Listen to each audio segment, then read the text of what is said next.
বেরসিক বৃষ্টি বাধায় দ্বিতীয় ম্যাচ ভেস্তে যাওয়ায় টি-20 সিরিজের ভাগ্য এখন অনিশ্চয়তায়। 1-0 এগিয়ে থাকায় ম্যাচ জিতলেই শিরোপা হবে টাইগারদের, হারলে শিরোপায় নাম উঠবে দুই দলেরই। তবে সিরিজ হারের শঙ্কা না থাকায় বেশ ফুরফুরে মেজাজেই অনুশীলন সেরেছে ফিল সিমন্সের শিষ্যরা। তাই বৃষ্টি বাধা পেরিয়ে ম্যাচ খেলেই সিরিজ জয় নজর টাইগারদের। যেহেতু বৃষ্টির উপরে কোনো হাত নেই, এটা আসলে এটা ব্যাড লাক, এটা কিছু বলারও নাই। আর আমাদের ভালো একটা অপরচুনিটি আছে সিরিজ জিতার, অবশ্যই।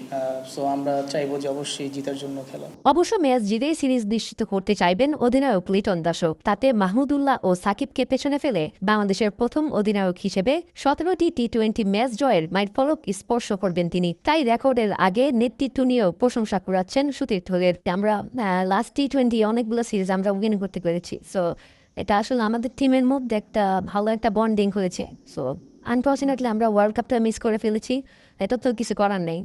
তাও আমরা অনেক ভালো প্রিপেয়ার ছিলাম।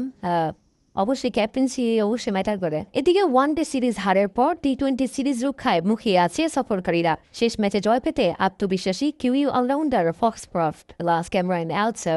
শেষ ম্যাচটা বৃষ্টির কারণে হয়নি, তাই সিরিজ সমতায় আনার জন্য আমাদের হাতে দারুণ একটা সুযোগ আছে। দলের পরিবেশও ভালো, ম্যাচ নিয়ে সবাই বেশ ইতিবাচক।